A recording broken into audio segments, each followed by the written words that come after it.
What if everything you've been taught about the divine was a fabrication? What if the entity revered for ages as the creator of this world wasn't a loving deity but a cunning manipulator, a despot masquerading as holy? Picture the God of the Old Testament who unleashed floods, demanded offerings, and ruled with ruthless authority, not as the true God but as a fraud, a cosmic pretender. This being is called the Demiurge, and ancient Gnostic writings reveal him as the one who ensnared humanity in a cage of flesh and ignorance, posing as the supreme power. But the truth is far older, deeper, and more chilling than you might imagine. Welcome to Myths Unveiled, where ancient tales, buried terrors, and otherworldly battles are brought to light. If you're fascinated by the hidden corners of mythology, please give this video a thumbs up, subscribe to our channel, and hit the bell icon to stay updated on every epic tale. Music. Gnosticism is complex, layered, and shrouded in mystery. But let's break it down. It's an ancient philosophy that turns traditional spirituality on its head. At its heart is a bold claim: the material world is flawed, a prison born from error. Gnostics believed every person holds a fragment of divine light, a spark from the true divine source. But that light fell, tumbling from a higher spiritual plane into this decaying, physical realm of bone, decay, and time. And who crafted this imperfect world? Not a benevolent creator, but a false deity, a shadowy figure known as the Demiurge. This concept rattled early Christian scholars, who fiercely opposed it as heresy. Thinkers like Justin Martyr and Irenaeus battled to suppress it. Yet Gnosticism persisted in hushed voices, secret gatherings, and hidden texts. Drawing from Plato's idea of a perfect, transcendent realm, Gnostics argued that the physical world stemmed from a lesser being, not the ultimate divine, but an overconfident creator who wrongly believed himself to be the origin of all existence. In his work against heresies, Irenaeus passionately condemns: they imagine that by a certain superior mother, the Demiurge was created ignorant, arrogant, and blind. Against Heresies, Book 1. This arrogant being, the Demiurge, created the universe, yes, even us, but not out of love. Out of ignorance, out of pride. Gnostics believed he was not alone. He ruled alongside his Archons, twisted celestial entities who enforced his dominion. In the sacred Gnostic text, Apocryphon of John, this false god is named Yaldabaoth, also called Soklas, fool, and Samel, blind god. He declares, "I am God, and there is no other beside me." But the text immediately mocks him, revealing his blindness to the reality above him. From this central lie, that he alone is God, comes a broken creation, time, death, decay, injustice. Everything that hurts you in this world, every ounce of pain and failure and rot, was not created by divine perfection, but by a mad tyrant who didn't know what he was doing. And that changes everything.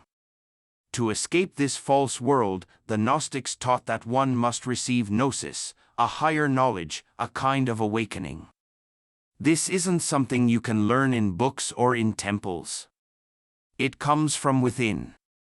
It's the moment you realize you are not of this world, that your soul remembers another place, a pure realm of light and spirit known as the pleroma.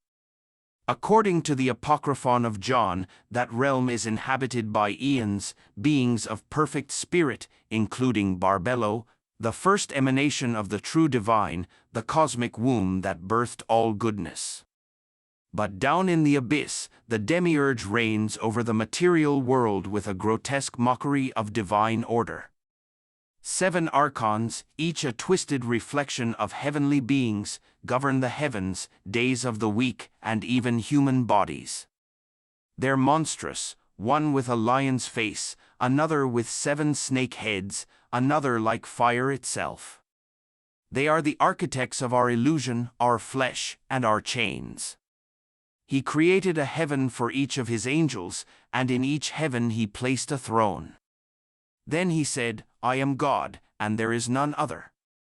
And he was proud. These teachings weren't obscure. In fact, they struck a deep nerve. Gnostic sects spread rapidly. The Sethians, who saw Adam's son Seth as a bearer of divine truth, the Valentinians, founded by the mysterious teacher Valentinus, who believed Jesus brought the Gnosis to awaken the chosen, the Mandeans, who followed John the Baptist as the true messenger of light, the Ophites, who revered the serpent in Eden as a liberator, not a tempter.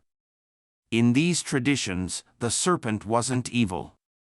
It was knowledge, freedom, a whisper from the higher realms, a rebellion against the Demiurge's dictatorship. Imagine that, the fall of man wasn't a curse, it was a jailbreak. The deeper you go, the darker it gets. This isn't just theology, it's cosmic horror disguised as revelation. A being was born, not from light, but from mistake. The Aeon Sophia, the embodiment of wisdom, tried to create something without her counterpart. And what came forth was abomination, Yaldabaoth, malformed and blind, thrown to the edge of heaven in shame. And in isolation, he became a god unto himself. But he wasn't God. He was an impostor. And Sophia cast him out. She placed a throne for him in the clouds so no one would see him. She named him Yaldabaoth, and he became arrogant, saying, I am God, and there is no other. But he did not know the place from which he came. This is only the beginning of his deception, the illusion of creation, the forging of man, the corruption of Eden, the war of the Archons, and the silent scream of the divine spark trapped in all of us, waiting for Gnosis. Then the arrogant one, seeing the man of light, was filled with envy. He cast him into the lowest realm, encased him in shadows, and called it the tomb. He said, You are flesh now, and you will die. But within the man burned a fire that would never be extinguished. In the sacred text known as the Apocryphon of John, the true account of creation doesn't begin with order, but with confusion. A divine being named Sophia, whose name means wisdom, sought to generate life without her male counterpart. But in doing so, she brought forth not perfection, but imperfection. The being she created was malformed and blind, a twisted, premature force with no awareness of the true divine source. Ashamed, Sophia cast him out, hiding him from the other divine eons in a luminous cloud at the edge of the spiritual realms. She named him Yaldabaoth. Alone and unaware, Yaldabaoth gazed upon his reflection and believed himself to be the only god in existence. In arrogance, he declared, I am God, and there is no other beside me, unaware of the true light from which he originated. His ignorance was his strength and his curse. With no knowledge of the greater pleroma, the realm of divine fullness, Yaldabaoth began to create. But unlike the harmonious unfolding of creation under the true God, his works were malformed, chaotic, and dark. He spawned a host of beings, his Archons, from his own flawed essence. These rulers, 12 in total, though often described as 7 primary ones, were reflections of his madness, each grotesque and monstrous. They bore animal faces, mismatched limbs, twisted features. The first, named Athoth, had the face of a sheep. Others followed, Eloeos with the face of a donkey, Astapheos with a hyena's sneer, and Yao, a hydra-headed serpent. Each was assigned dominion over different layers of the material heavens, dimensions constructed not to elevate, but to confine.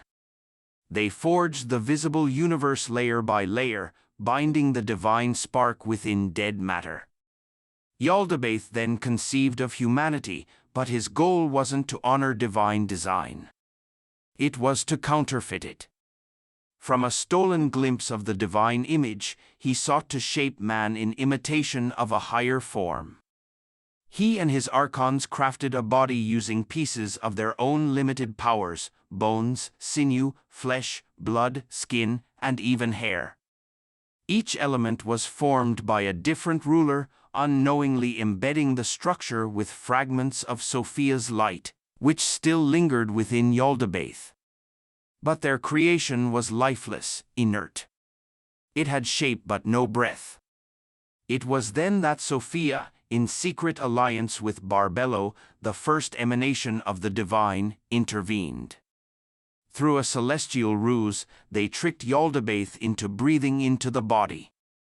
"Breathe into his face," they told him, "and he shall live." Yaldabaoth obeyed, not knowing that in doing so, he was surrendering the last fragment of true divine light he possessed. And so Adam, the first human, opened his eyes. The moment Adam awoke, something shifted. The Archons watched, disturbed, as their creation radiated a light brighter than their own.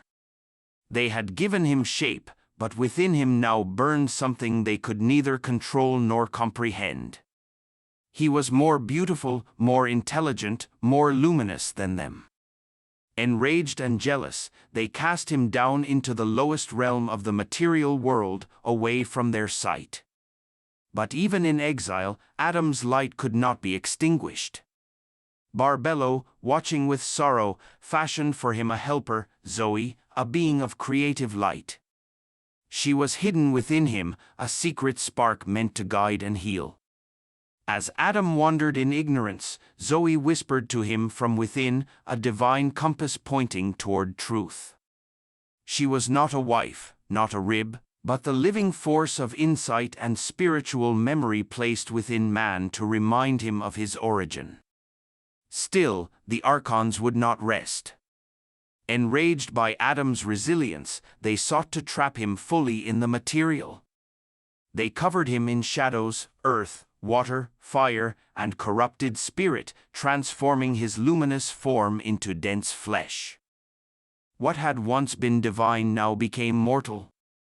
He was clothed in ignorance, desire, and forgetfulness. This transformation was his tomb.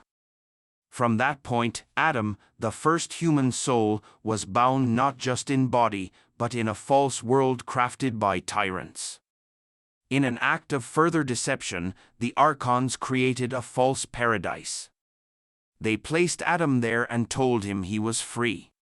Free to eat anything except from the tree of knowledge.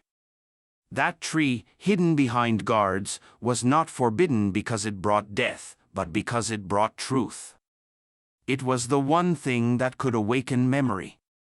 The other tree, the tree of life, was poisoned, twisted by the Archons into a trap of endless cycles of rebirth. Then came the serpent, not the devil, not a deceiver, but a liberator. The serpent, aligned with the light, urged Eve and Adam to eat from the tree of knowledge, not for sin, but for awakening. In the Apocryphon of John, the celestial messenger says, "The serpent taught them to eat from the tree so that they might remember their origin." It was not rebellion. It was revelation. The light in Adam responded, and his eyes were opened. He saw the Archons for what they were, frauds, tyrants. And that terrified them. In retaliation, they tore the divine spark of Zoe from Adam and shaped it into a separate form, a woman, not made from a rib, but from stolen light. They named her Eve. Yet even then, the Archons could not understand what they had unleashed. Through Eve, the knowledge spread further. The light multiplied, but Yaldabaoth, desperate to regain control, committed a violent act. He forced himself upon Eve, bringing forth two children, Elohim and Yahweh. These offspring were not human. They were elemental, formed from spirit and matter. Elohim was tied to earth and water, Yahweh to fire and air. Each bore a monstrous face, bear and cat, and were given false names, Cain and Abel. They were raised in conflict, set against one another to perpetuate a cycle of violence, envy, and death. This was the Demiurge's final act of control, to bind the divine lineage to suffering, to chain future generations to flesh and forgetfulness. But Eve bore another child, not from violence, but from memory. His name was Seth, and through him the Gnosis would survive. Then the rulers drew Adam down into the shadow of death. They formed his body again from earth and water, fire and spirit. And they placed him in a tomb they called the body. But the spirit within him did not forget. It waited. And in the time of Seth, it would rise again. As the false god Yaldabaoth extended his dominion across the lower heavens, he was not alone. Around him gathered entities birthed from the same ignorance and arrogance that had brought him into existence. These beings were not divine, but malformed emanations of his flawed power. They were called Archons, rulers of the material cosmos, each created to administer a piece of the Demiurge's illusory realm. According to the Apocryphon of John, each Archon was assigned to a celestial sphere, controlling time, space, and the elements of the physical universe, not to bring order, but to maintain captivity. They formed a cosmic bureaucracy upon layers of deception designed to distance the soul from the truth of its divine origin. Among them were grotesque figures, Athoth with a sheep's face, Eloeos bearing a donkey's head, and others like Astaphaeos, Yao, Sabaoth, Adunin, and Sabatian. These were not symbols. They were forces, each embodying spiritual corruption. These 7 Archons ruled the 7 heavens, and below them, 5 more were placed over the abysses, depths meant to imprison souls through ignorance and suffering. The Archons were not merely external entities. They were builders of the illusion itself. They oversaw the formation of time and season, set the rhythms of birth and decay, and infused the physical world with a false order. Each of them represented one of the 7 days of the week, linking the very passage of time to their oppressive structure. Their power was reinforced by their own servants, the authorities, spiritual enforcers who perpetuated the blindness of creation. The Apocryphon of John tells us that each Archon created 7 powers for himself. And each of these powers generated a further set of angelic beings, creating an almost infinite web of false light designed to trap the divine spark within a cycle of confusion. In the midst of this divine counterfeit, the Archons turned their attention toward humanity. Not satisfied with simply forming Adam, they continued shaping the cosmos to keep him and his descendants enslaved. They forged barriers between realms, polluted the senses, corrupted desire, and embedded within the human body a weight of forgetfulness. To Yaldabaoth, the human soul was a threat because it came from the world he could not touch, the true pleroma. Thus, his goal was not just dominion, but containment. The Archons created distractions, pleasure and pain, fear and ambition, beauty and decay, all to bind the soul tighter to the material prison. And yet the divine spark resisted. Despite every layer of illusion, the memory of the higher realm burned faintly within the spirit of man. For this reason, the Archons focused their attention on altering human nature itself, reshaping it to suit the purpose of their false god. The texts describe how the Archons used their powers to alter human biology and consciousness. They infused humanity with false spirits, shadows of true life that imitated emotion and desire, but served only to lead the soul astray. These spirits gave rise to ignorance, lust, pride, and violence. They corrupted the passions and clouded the mind. Over generations, these traits became embedded in the human condition, passed on like a virus. But there remained a line, a bloodline carrying within it the unbroken spark of truth. This was the lineage of Seth. In the Apocryphon of John, it is written that Seth was appointed by the Spirit as the steward of a sacred race, a group of souls destined to awaken. The seed that is holy, it says, shall be called the children of the light, and they shall overcome the counterfeit spirit. These were not chosen by the Archons, nor by fate, but by their own remembrance of origin. The awakening was their right, not a gift. But the Archons did not sit idly by.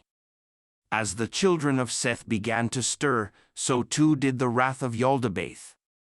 He sent forth his powers to infiltrate their dreams, to twist their faith, to turn them against their own knowledge. He inspired false prophets and corrupted texts. He manipulated symbols and rituals, turning sacred memory into superstition. Where there had once been Gnosis, he sowed doctrine. Where there had been awakening, he planted fear. In the world below, religions were born that worshipped the Demiurge unknowingly. He took on many names: God of armies, Lord of hosts, Almighty. And with each name, he demanded obedience, sacrifice, war. The Archons laughed as humanity bowed to its jailer, mistaking chains for blessings. He is not holy, the Gnostic scriptures whisper. He is madness made king. And so the world grew darker, not through absence of light, but through the worship of its counterfeit. Yet the Archons, for all their might, were not invincible. The divine spark they feared could not be extinguished. Every act of oppression only deepened the yearning for freedom. Every lie told by the Archons only made the truth more precious. In secret, through visions and whispers, the knowledge of the pleroma was passed on. The Gnostics did not build temples. They remembered. They did not sacrifice. They awakened. They knew that the true God did not demand obedience, but remembrance. The one above all is not a ruler, says the text, but a light beyond form. And those who carried that light within them, in the Gnostic vision preserved within the Apocryphon of John, salvation does not come through obedience or blind faith. It comes through Gnosis, a sacred understanding passed from the divine realm to those who still carried the spark of the pleroma.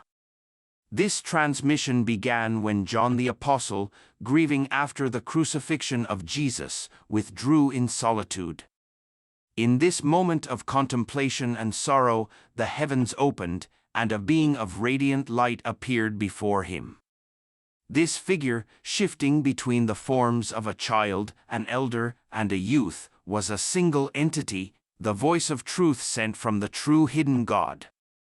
I am the one who is, the being declared, Father, Mother, and Son, three in one. This was not a God of wrath, but of clarity. And it came to reveal the origins of creation, of corruption, and of the soul's forgotten path. The divine messenger explained that the highest God, the true source, was beyond comprehension or form, pure light, untouched, unseen, eternal. From this unknowable one emanated Barbello, the first thought, the womb of all divine fullness. Together they brought forth eons, beings of perfection, who dwelt in harmony within the pleroma. It was from this world that Sophia, acting without her partner, gave rise to Yaldabaoth. But she did not act out of evil. She acted out of desire to create. Her error was not sin, but isolation. The being she created lacked balance. And in that deficiency, he fell from the pleroma into the lower realms. Still infused with divine power, yet ignorant of its origin, Yaldabaoth believed himself to be supreme. And in this delusion, he began to build a counterfeit creation. But the light that had once filled the pleroma could not be silenced.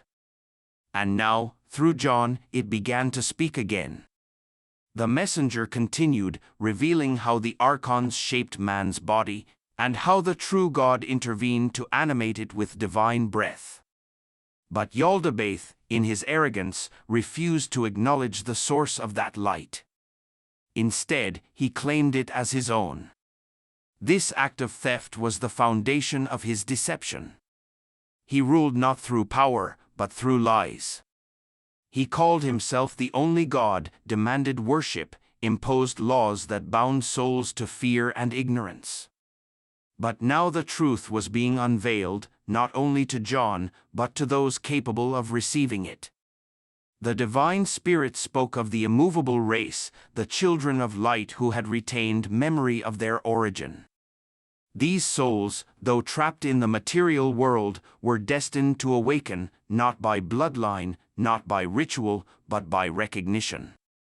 The Gnostics believed that Jesus had come not to die for sin, but to open eyes, to remind the lost sparks of what they truly were and where they came from. Jesus, in the Gnostic vision, was not merely human. He was an emanation of the divine, sent to walk among the Archons without being touched by them. His body was real, but different, light veiled in flesh.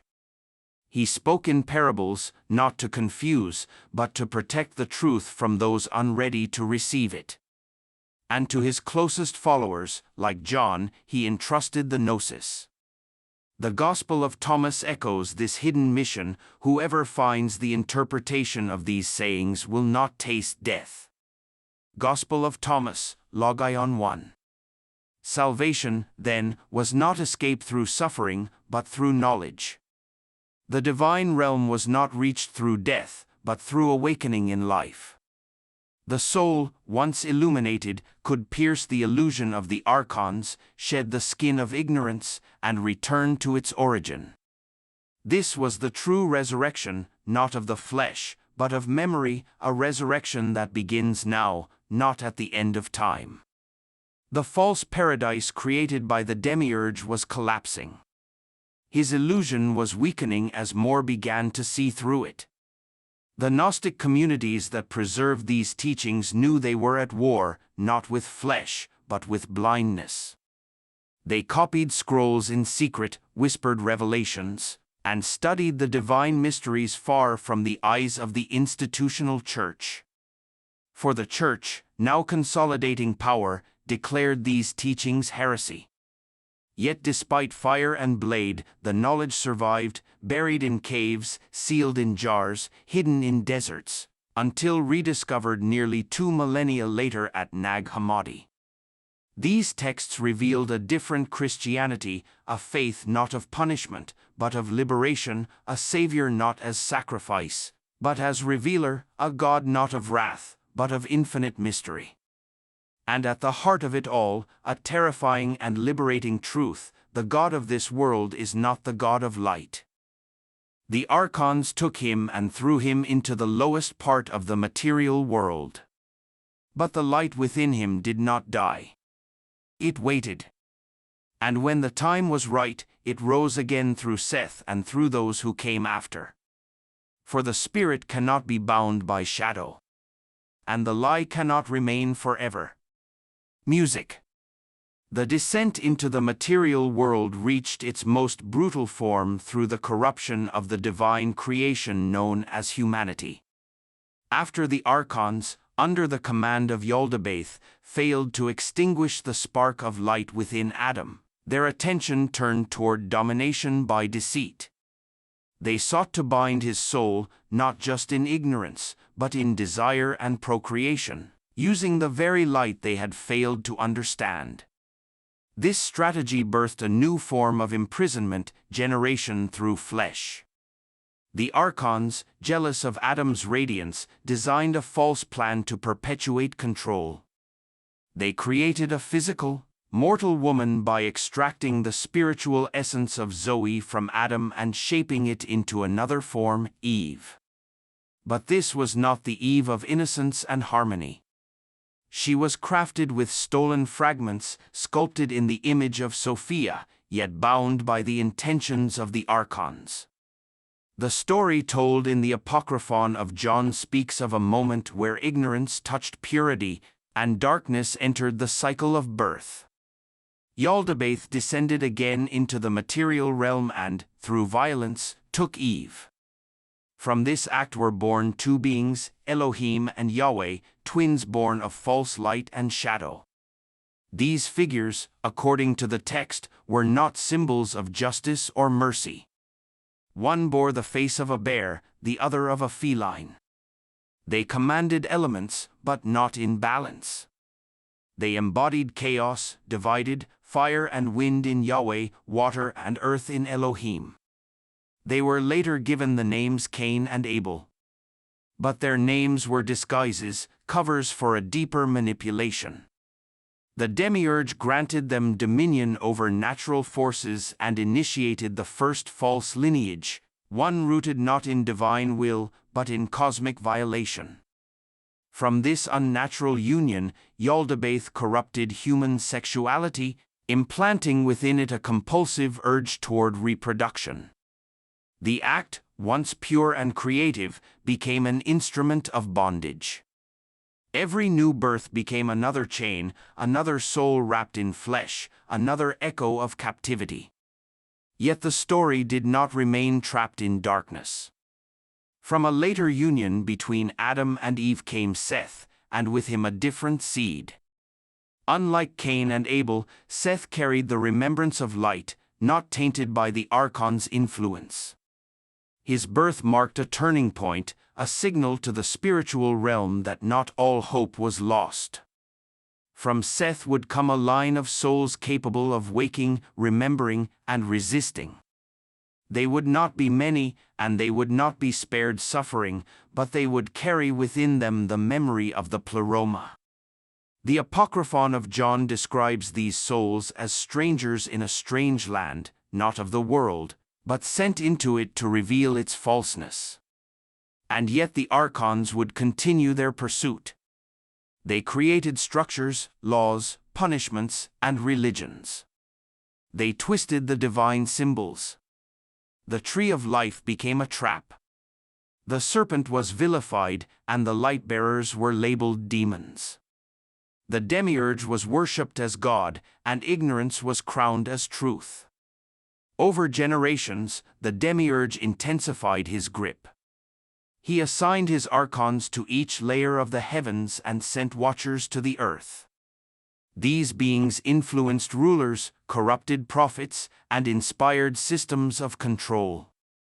The world was reshaped again and again through flood, fire, and empire, all to erase the memory of divine origin. The few who resisted were silenced or erased from history. The Scythians were hunted.